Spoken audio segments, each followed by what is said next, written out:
Hey everyone, in this video, we're going to discuss Essentialism by Greg McKeown, which I believe is one of the best productivity books you should read so that you can grow in your ability to focus on what matters, achieve more by doing less, and reduce stress and overwhelm.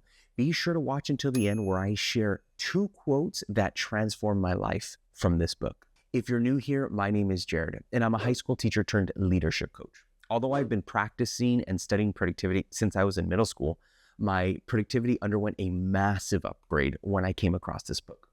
I spent a year reading, practicing, and then incorporating the principles that this book, Essentialism, taught me into my daily life. So we are going to go over Essentialism and why I believe it's one of the best productivity books you should read in 4 basic sections. In section 1, we're going to ask, who is this book for? In section 2, we're going to look at what is this book about? And then in section 3, we're going to look at how can it transform your productivity? And then in section number 4, we're going to look at some quotes that transformed me personally. So if you'd like to skip forward or rewind, feel free to use the chapter markers I've included below. So the first question that we're going to be asking is, who is this book for? This book is for any individual who feels stretched too thin by trying to do it all, or who wants to focus on what truly matters and eliminating their distractions. It's also for those who are seeking clarity and control over their choices. And number 4, they are ready to adopt a mindset of saying no to good opportunities in order to pursue the best ones. It's probably helpful to note that this book will not be for you if you are unwilling to challenge cultural norms of busyness and multitasking. Or number 2, if you're looking for quick fixes without a deeper commitment to change. Or number 3, if you're not quite ready to let go of non-essential tasks or responsibility. I'm curious, and I'd love to hear from you in the comments below, is this book for you? Now that we've answered who is this book for, let's look at what is this book about. Essentialism is about living with purpose, clarity, and discipline by focusing only on what is truly essential in your life and work. It's not about doing more. It's about doing less, but better. It teaches you to cut out the noise and channel your energy into what really matters. This is a quick overview of 3 key ideas in the book. Part 1 is discern what is essential. This is about taking a step back and evaluating what truly matters to you, your highest priorities, your goals, and your values. It involves learning to say no to good opportunities so you can say yes to the best ones. The next main idea of the book is to eliminate the non-essential. So once you've identified what matters most, you systematically eliminate distractions, tasks, and obligations that don't align with your priorities. It's not just about decluttering your schedule, but simplifying your entire approach to work and life. And then part number 3 of the book is essentially how to execute effortlessly. This section is about learning to build systems and habits and routines that make focusing on what's essential easier and more natural over a long stretch of time. It's about creating space to work on your priorities without overexerting yourself or burning yourself out. You see, at its core, Essentialism challenges the idea that success means doing everything. And instead, the book is arguing and shows you that success means doing the right things really, really well. So now that we've answered the question, what is this book about? The real question is, how can this book transform your leadership? Before we jump into that answer, if you're liking this video so far, please hit the like button as that helps YouTube share this video with others who might benefit from it. So in section 3 for us, we're going to be looking at how can it transform your leadership. I have a lot to say about how this book can transform your life, but I want to highlight how the 3 main parts that I just went over in the previous section had a huge impact on me and how they might impact you. So section 1 is all about figuring out what truly matters. This section really highlights that it isn't about getting more done. It's about getting the right things done. One of the biggest problems that I used to face a lot and still do is being pulled in 100 different directions, which for me felt really great because I was super busy. I was getting things done. But at the end of the day, a good amount of them were not the right priorities or the right things for me to do. So I remember reading this, and this section really challenged me to ask, are the fires I'm putting out actually moving the needle forward and helping me lean into my purpose?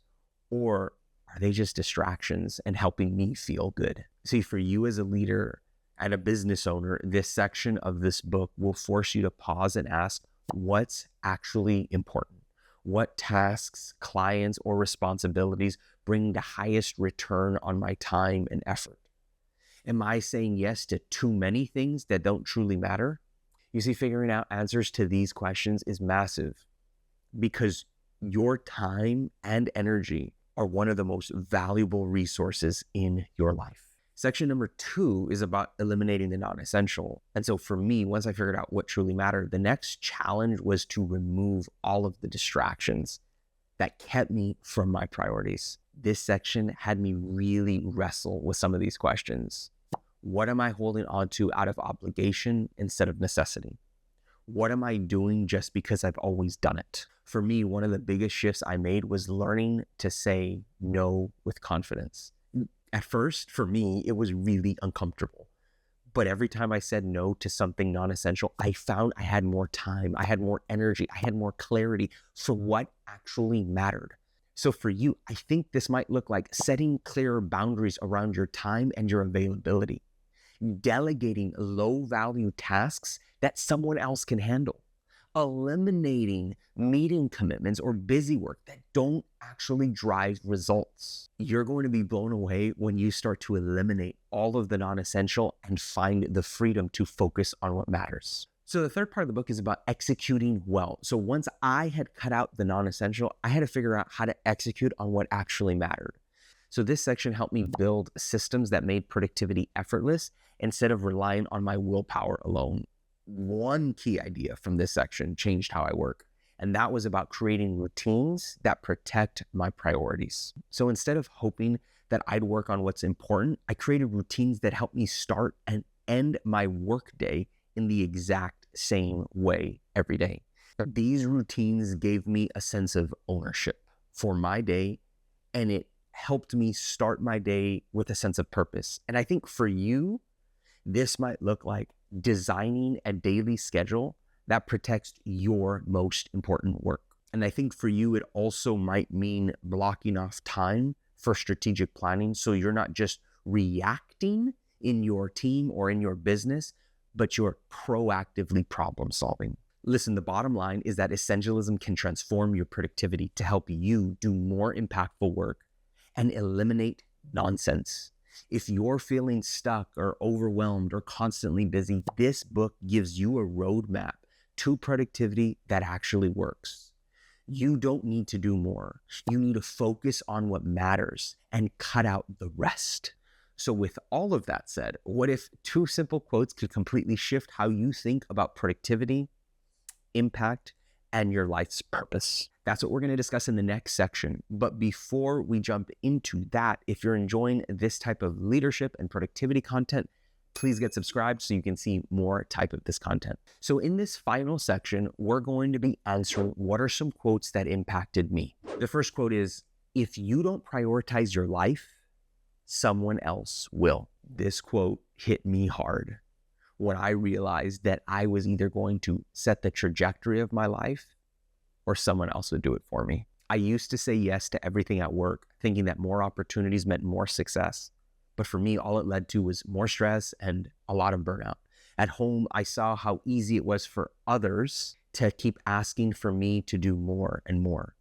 Before I knew it, my schedule was full of commitments to everyone else except my own family. That's when I started to ask myself, is this what truly matters? Or am I letting easy yeses and an unwillingness to say no change the course of my life? How I applied this at work was I only said yes to the most important and critical opportunities, which allowed me to do incredibly impactful work without sacrificing myself. When I made this shift, I went from feeling stretched too thin to having a sense of control of my time and energy. The second quote that impacted me was, the best asset we have for making a contribution to the world is ourselves.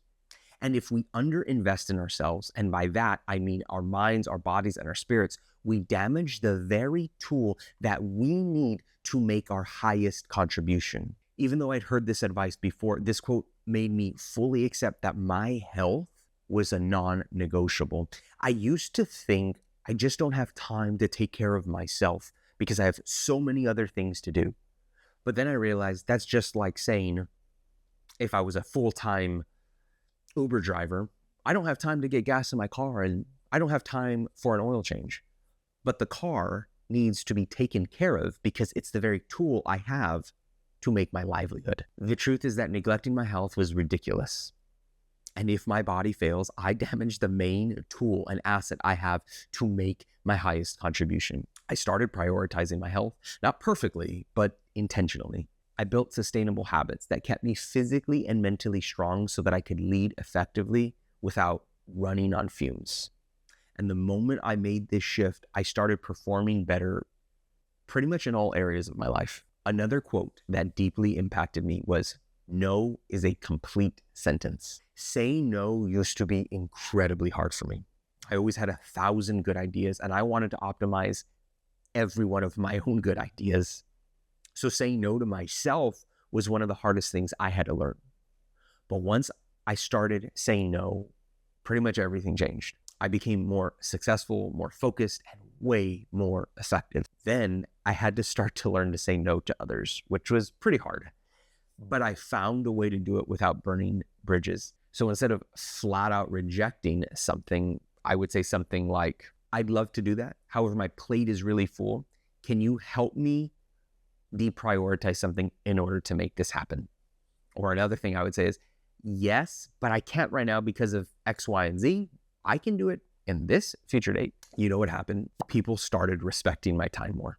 They saw that when I said no, it was for a good reason. And when I say yes, they knew I'd fully commit and deliver high valuable results. So putting all of this together, the goal of this discuss Essentialism by Greg McKeown, which I believe is one of the best productivity books you should read so that you can grow in your ability to focus on what truly matters, achieve more by doing less, and reduce your stress and overwhelm. I highly recommend you go get the book right now that I've linked in the description below.